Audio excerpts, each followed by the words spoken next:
Thank you for listening, and this is going to be part one of the fictional story of the Nautilus. This is not meant to represent reality in any way, shape, or form. A series of strange events and unexplained deaths occurred in several North American coastal cities between the years of 2000 to 2002. Bodies began to bubble up on beachsides, madness-stricken residents sowed chaos in the streets, and strange, shadowy government figures started appearing around every corner. This would naturally generate several bizarre conspiracy theories and began to significantly undermine people's trust in their local authorities. Detective Joseph Milton of Precinct 88 was dispatched to investigate reports of a mass casualty incident at the lavish George Alexander Hotel, or what locals referred to as the Cat's Eye.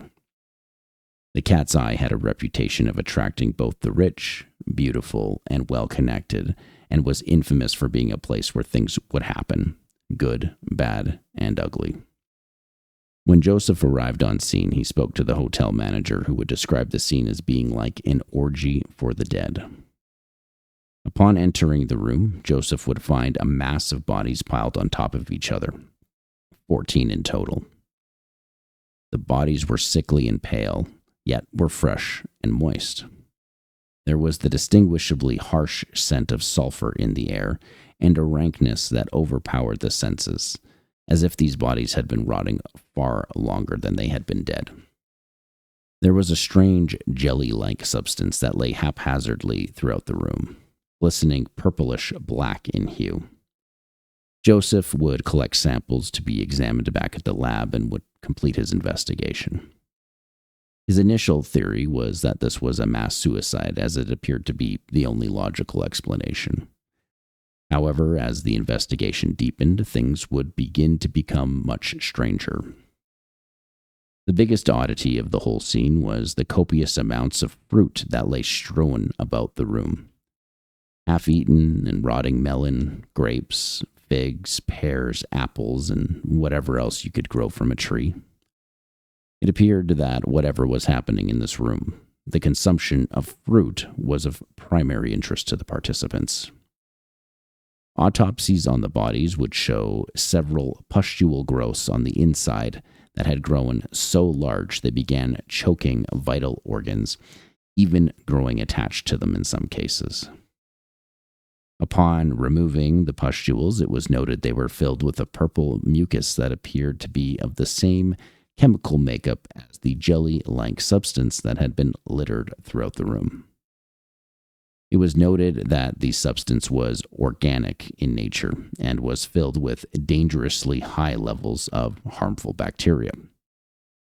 Bacteria that eventually would be classified as a genus of Salmonella. Though the specific cause of the deaths could not be unilaterally verified, it appeared as if all victims had died rather suddenly from a severe and rapid onset of a typhoid-like illness, though the pace with which the illness took hold of the body was unlike any seen before. News of the incident would inevitably leak to the media, who would go on to sensationalize headlines and coined the tragedy as the Cat's Eye Blight. Identities of victims were slowly made public and included high-profile individuals such as politicians, business leaders, and also, bizarrely, one of the cleaning staff of the hotel, and a homeless man whose identity could not be confirmed.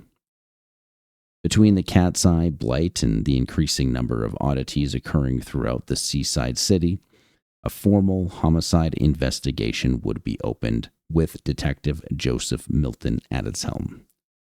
Joseph didn't realize it at the time, but this would only be the beginning of what would become his personal nightmare. Thank you, and that'll be part one of The Nautilus, a fictional story that in no way resembles reality. And have a good evening.